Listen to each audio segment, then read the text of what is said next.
मनुष्य केवल पेट भरने के लिए नहीं जीता है, वो अपने होने की पुष्टि के लिए भी जीता है।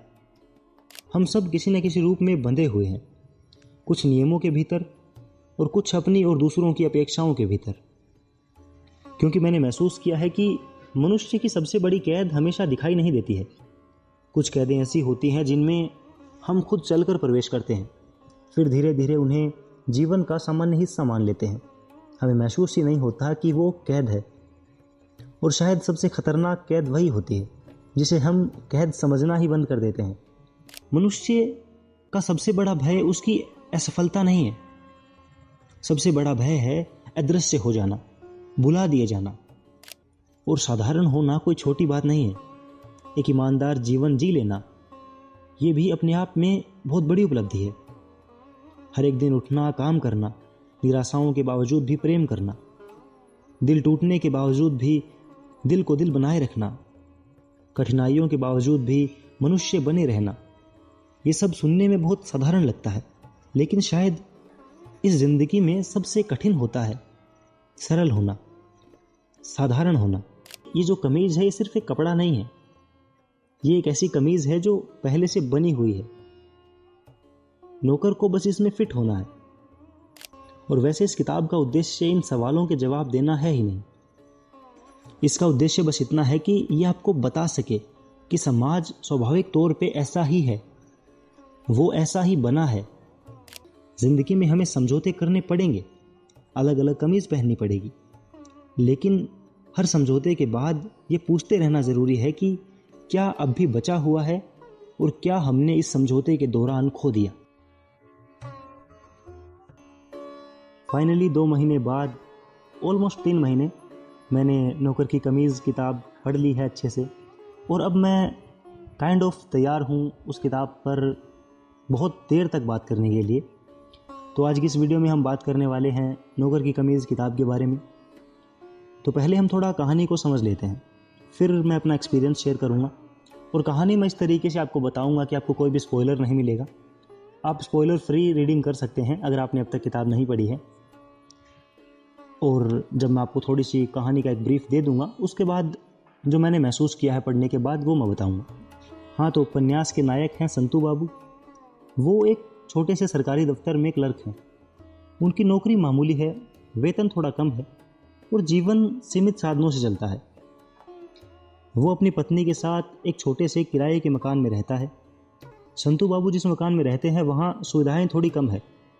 घर छोटा है, कमरे भी कम है, और यूँ कहूँगा कि 2 ही कमरे हैं। निजता, जिसको इंग्लिश में प्राइवेसी कहते हैं, वो लगभग वहाँ पर नहीं है। जीवन जैसे किसी तरह चल रहा है। लेकिन लेखक इस गरीबी को करुणा के रूप में नहीं दिखाते हैं। लेखक इस गरीबी को इस तरह पोर्ट्रे नहीं करते हैं कि हम कैरेक्टर्स की तरफ हमदर्दी दिखाएं। वे उसे जीवन की एक सामान्य अवस्था की तरह दिखाते हैं। यहीं से उपन्यास की सबसे बड़ी विशेषता शुरू होती है। ये गरीबी का रोना नहीं रोता, ये केवल दिखाता है कि साधारण लोग कैसे जीते हैं, साधारण लोगों का जीवन कैसा होता है। संतू बाबू का अधिकांश समय दफ्तर में बीतता है। दफ्तर में बड़े अधिकारी हैं, छोटे कर्मचारी हैं, चपरासी है, आदेश देने वाले लोग हैं, आदेश मानने वाले लोग हैं। संतू बाबू अपने अधिकारियों से डरते भी हैं और कभी कभी उनका मजाक भी उड़ाते हैं, लेकिन सिर्फ अपने मन में। लेकिन खुलकर विरोध करने की स्थिति में वो नहीं है। दफ्तर उनके लिए केवल काम की जगह नहीं है, वो एक ऐसी दुनिया है जहां मनुष्य की हैसियत तय होती है। कहानी का एक महत्वपूर्ण हिस्सा तब शुरू होता है जब संतू बाबू का संपर्क अपने बड़े अधिकारी के घर से बढ़ता है। साहब का बंगला दफ्तर के बिल्कुल विपरीत दुनिया है। वहाँ एक बड़ा घर है, खुली जगह है, नौकर चाकर है, सुविधाएं हैं, अपने खुद के अधिकार हैं। जहाँ संतू बाबू का घर संकुचित है, वहीं साहब का घर विस्तार से भरा हुआ है। यहीं पर वर्ग अंतर पहली बार बहुत स्पष्ट रूप से कहानी में दिखाई देता है। हालांकि इस चीज़ को वर्ग अंतर के रूप में नहीं दिखाया गया है, इसको कहानी का एक सामान्य हिस्सा दिखाया गया है। साहब के घर में काम करने वाले नौकर हैं, उनकी स्थिति अलग है। वे हमेशा आदेश का पालन करते हैं, उनकी अपनी कोई स्वतंत्र पहचान नहीं है।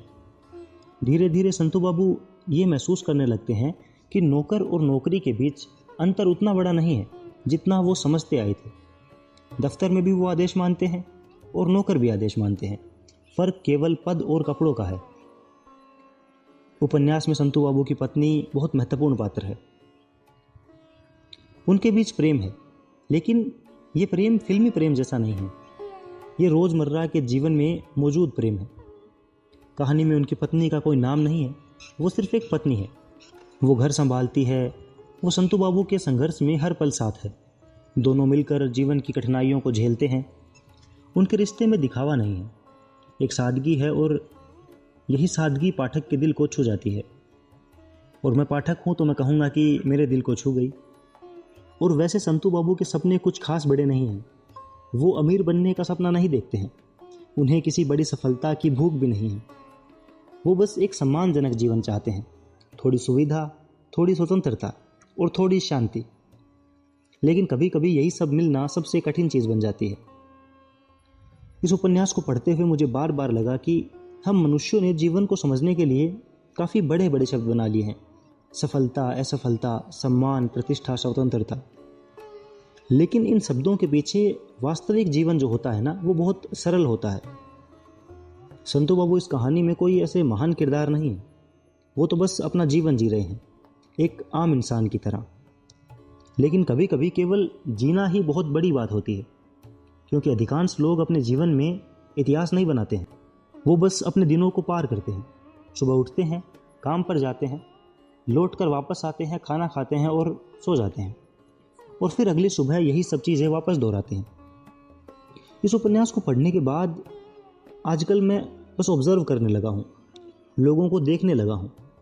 ऑफिस में बैठे लोगों को, दुकानों पर खड़े लोगों को, गली और सड़कों पर टहल रहे लोगों को, स्कूल में पढ़ाने वाले शिक्षकों को, बैंक में काम करने वाले कर्मचारियों को। और जहाँ पर भी मैं लोगों को देख सकता हूँ, मैं नोटिस करने लगा हूँ। और मुझे एहसास होता है कि हम सभी किसी न किसी अदृश्य व्यवस्था का हिस्सा हैं।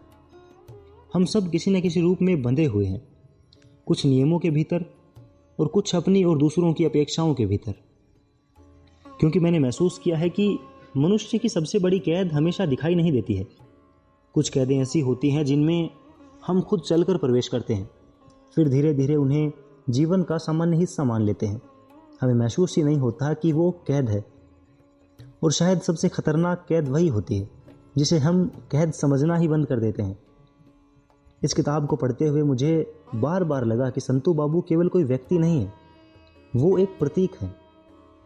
वो उन लाखों लोगों का चेहरा है जो हर दिन अपने जीवन को पूरी ईमानदारी से जीते हैं, जो कोई शिकायत नहीं करते, जो कोई क्रांति नहीं करते, जो कोई इतिहास नहीं रचते। लेकिन उनकी चुप्पी के भीतर एक पूरा संसार बसता है।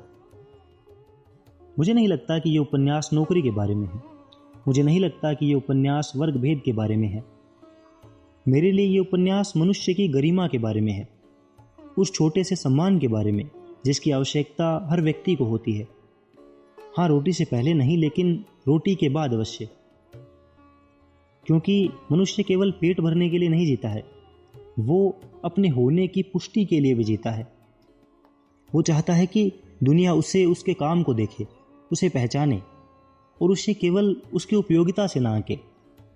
शायद इसी वजह से ये किताब मुझे एक कहानी से ज़्यादा एक दर्पण लगी, एक शीशा लगी, एक मिरर लगी। एक ऐसा मिरर जिसमें मैं केवल संतू बाबू को नहीं देख रहा, मैं अपने आसपास के लोगों को, अपने समाज को देख रहा हूँ, और कहीं कहीं अपने आप को भी। संतू बाबू के जीवन को पढ़ते हुए मुझे बार बार ये लगा कि मनुष्य की गरिमा बहुत नाजुक चीज़ होती है। उसे तोड़ने के लिए हमेशा अपमान की ज़रूरत नहीं होती। कई बार केवल ये एहसास ही काफ़ी होता है कि आपकी हैसियत किसी और ने तय कर रखी है। आप कहाँ बैठेंगे, कैसे बोलेंगे, आपकी सीमाएं क्या है, आपको करना क्या है, ये सब कुछ पहले से निर्धारित है, और आप उस व्यवस्था के भीतर अपनी जगह बढ़ते रहते हैं। मुझे याद है कि कई बार किताब पढ़ते हुए मैं कहानी से ज़्यादा उसकी खामोशियों के बारे में सोच रहा था, जो कहानी के बीच में मौजूद थी। वो बातें जो कहीं कहीं नहीं गई, वो इच्छाएं जिन्हें पात्रों ने व्यक्त नहीं किया, वो असहमतियां जिन्हें दबा दिया गया। क्योंकि वास्तविक जीवन में भी ऐसा ही होता है। हम जो करते हैं, हम जो कहते हैं, उससे कहीं अधिक हम वो होते हैं जो हम नहीं कह पाते। कितनी बार हमारे साथ ऐसा होता है कि हम अपने भीतर उठी आवाज़ को ये कहकर शांत कर देते हैं कि परिस्थितियाँ अभी ठीक नहीं हैं, अभी समय ठीक नहीं है, और धीरे धीरे हमारी वही परिस्थितियाँ हमारा जीवन बन जाती हैं। मैंने इस किताब को पढ़ते हुए ये भी महसूस किया कि मनुष्य का सबसे बड़ा भय उसकी असफलता नहीं है, सबसे बड़ा भय है अदृश्य हो जाना, भुला दिए जाना। महसूस करना कि हमारी उपस्थिति और अनुपस्थिति से कोई फर्क नहीं पड़ता, कि हम केवल एक जगह भर रहे हैं। अगर हम वहां से चले जाते हैं तो वो कुर्सी कोई और भर देगा, वो पद कोई और भर देगा, और हमारे जाने के बाद कोई दूसरा आकर वही जगह ले लेगा। और ये बात हमें स्वीकार करनी होगी, क्योंकि ये जीवन की सच्चाई है। इस किताब को पढ़ने के बाद मुझे बार बार लगा कि स्वतंत्रता के बारे में हमारी समझ बहुत अधूरी है। हम स्वतंत्रता को अक्सर बाहरी चीज़ों से जोड़ते हैं, पैसों से, पद से, सुविधाओं से, टाइम से।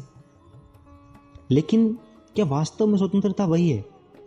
यदि किसी व्यक्ति के पास सब कुछ हो लेकिन वो अपने भय का कैदी हो, तो क्या वो सच में स्वतंत्र है? हाँ, वो बाहरी रूप में देखने पे स्वतंत्र लग सकता है, लेकिन वो अपने अंदर कैद है। मुझे इस किताब की सबसे सुंदर बात यह लगी कि यहाँ कोई नायक नहीं है, कोई मेन कैरेक्टर नहीं है, क्योंकि वास्तविक जीवन में भी अधिकतर लोग नायक नहीं होते हैं, अधिकतर लोग हीरो नहीं होते हैं, वो बस साधारण लोग होते हैं। और साधारण होना कोई छोटी बात नहीं है। एक ईमानदार जीवन जी लेना, ये भी अपने आप में बहुत बड़ी उपलब्धि है।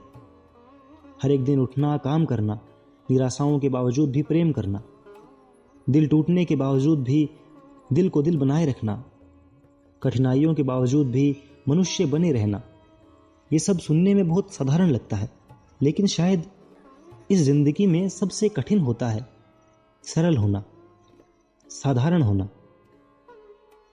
इस दुनिया में हर व्यक्ति अपने अंदर एक संघर्ष लेके घूम रहा है, एक ऐसा संघर्ष जिसे हम बाहर नहीं देख पाते।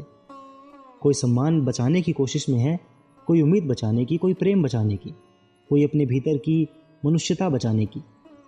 और शायद जीवन का अर्थ इन्हीं छोटी छोटी बची हुई चीज़ों में है, जो हम हमेशा खोज रहे होते हैं, वो हमारे सामने ही है। उपन्यास का जो शीर्षक है उसका अर्थ भी बहुत गहरा है, नौकर की कमीज। शुरुआत में शीर्षक सिर्फ आकर्षक लगता है, और एक अच्छे शीर्षक की सबसे खूबसूरत बात यही होती है कि वो पाठक को आकर्षित करे। जैसे ही पाठक उसको देखे, वो उसे अपनी तरफ अट्रैक्ट करने लगे कि मुझे खरीद लो। और हाँ, इस शीर्षक ने मुझे बखूबी आकर्षित कर लिया। लेकिन फिर जब मैंने इस किताब को पढ़ना शुरू किया खरीदने के बाद, तो कहानी के साथ आगे बढ़ते हुए मुझे लगा कि शायद ये शीर्षक ही इस पूरी किताब का एक सबसे बड़ा सवाल है। क्योंकि ये जो कमीज है, ये सिर्फ एक कपड़ा नहीं है, ये एक ऐसी कमीज है जो पहले से बनी हुई है। नौकर को बस इसमें फिट होना है। नौकर कैसा होना चाहिए, कैसे बोलना चाहिए, किसके सामने खड़ा होना है, किसका काम करना है और किसका नहीं करना, कितनी दूरी साहब से रखनी है, कहाँ सिर झुकाना है, कहाँ पर क्या करना है। यानी कमीज आदमी के लिए नहीं बनी, बल्कि आदमी को कमीज में फिट होना है। और ये बात मुझे सिर्फ साहब के घर की नहीं लगती। हम सबके पास ऐसी कमीज़ें हैं। किसी के लिए वो नौकरी हो सकती है, किसी के लिए वो उसका परिवार हो सकता है, किसी के लिए उसका खुद का बनाया हुआ एक दूसरा वर्जन हो सकता है, किसी के लिए वो चीज़ सक्सेस हो सकती है, किसी के लिए वो चीज़ कह सकते हैं समाज हो सकता है। जैसे कि हमें पहले से बता दिया जाता है कि एक अच्छे आदमी को कैसा होना चाहिए, और फिर हम धीरे धीरे उस नाप में खुद को ढालने लगते हैं। लेकिन इतनी सब बातें करने के बाद एक और सवाल उठता है कि क्या हर कमीज उतार देना संभव है? क्या व्यवस्था से पूरी तरह से बाहर निकला जा सकता है? क्या संतू बाबू अपनी नौकरी छोड़ सकते हैं? क्या वो और उनकी पत्नी समाज से अलग हो जाएं? क्या हम सब अपनी अपनी भूमिकाओं से बाहर आ सकते हैं? ऐसे ही बहुत सारे सवाल हैं। मेरा जवाब होगा शायद नहीं। और वैसे इस किताब का उद्देश्य इन सवालों के जवाब देना है ही नहीं। इसका उद्देश्य बस इतना है कि यह आपको बता सके कि समाज स्वाभाविक तौर पे ऐसा ही है, वो ऐसा ही बना है। क्योंकि समस्या ये नहीं है कि हमारे ऊपर कोई कमीज़ है, हमने कोई कमीज़ पहनी हुई है। ये तो स्वाभाविक सी बात है, क्योंकि हमें अलग अलग तरह की कमीज़ें अपने जीवन में पहननी पड़ती हैं। लेकिन हमें बस पता होना चाहिए कि कमीज़ अलग है और मैं अलग हूँ, ये मेरी पहचान नहीं है। लेकिन समस्या ही तब शुरू होती है जब हमें याद ही नहीं रहता कि हमने कोई कमीज़ पहनी है। हम कमीज़ को ही अपना शरीर समझने लगते हैं। इस किताब से मेरे लिए पहली सीख शायद यही है कि समझौता और आत्मसमर्पण एक चीज़ नहीं है। ज़िंदगी में हमें समझौते करने पड़ेंगे, अलग अलग कमीज़ पहननी पड़ेगी, लेकिन हर समझौते के बाद ये पूछते रहना ज़रूरी है कि क्या अब भी बचा हुआ है और क्या हमने इस समझौते के दौरान खो दिया, ताकि हम उन चीज़ों को फिर से ठीक कर सकें अगर कुछ गलत हुआ है तो। नौकर की कमीज़ पढ़कर मुझे कोई ऐसे बड़ा निष्कर्ष तो नहीं मिला है, लेकिन हाँ, मुझे एक ऐसा आदमी मिला जो बहुत साधारण है। उसकी एक पत्नी है जो अपने छोटे से संसार को बनाने में और बचाने में लगी हुई है। कुछ ऐसे लोग मिले जिन्होंने व्यवस्था के साथ जीना सीख लिया है। कुछ ऐसे लोग भी मिले जिन्होंने दूसरों से अपना काम निकलवाना सीख लिया है। और इस किताब के ख़त्म होने के बाद मेरे लिए इस किताब का अर्थ शायद यही बचता है, हम सब किसी न किसी व्यवस्था में रहते हैं, किसी न किसी कमीज़ में। उससे पूरी तरह से बाहर निकल पाना संभव नहीं है, लेकिन शायद इतना तो हमारे हाथ में है कि कमीज़ पहनकर भी हम ये ना भूलें कि हम कमीज़ नहीं हैं। अब इस वीडियो को मैं बस इस बात से ख़त्म करना चाहता हूँ कि यदि आप इस उपन्यास को किसी रोमांचक कहानी की तलाश में पढ़ते हैं तो संभव है कि आपको निराशा मिले, लेकिन यदि आप मनुष्य को समझने में रुचि रखते हैं, यदि आप साधारण जीवन को पढ़ना चाहते हैं, यदि आपको ये जानने में दिलचस्पी है कि व्यवस्था, पहचान और आत्मसम्मान के बीच मनुष्य कैसे जीता है और इन सब का महत्व क्या होता है, तो आप ये उपन्यास पढ़ सकते हैं। ये उपन्यास आपके लिए है। बाकी मिलते हैं अगले वीडियो में। यहाँ तक वीडियो देखने के लिए धन्यवाद, शुक्रिया, बाय।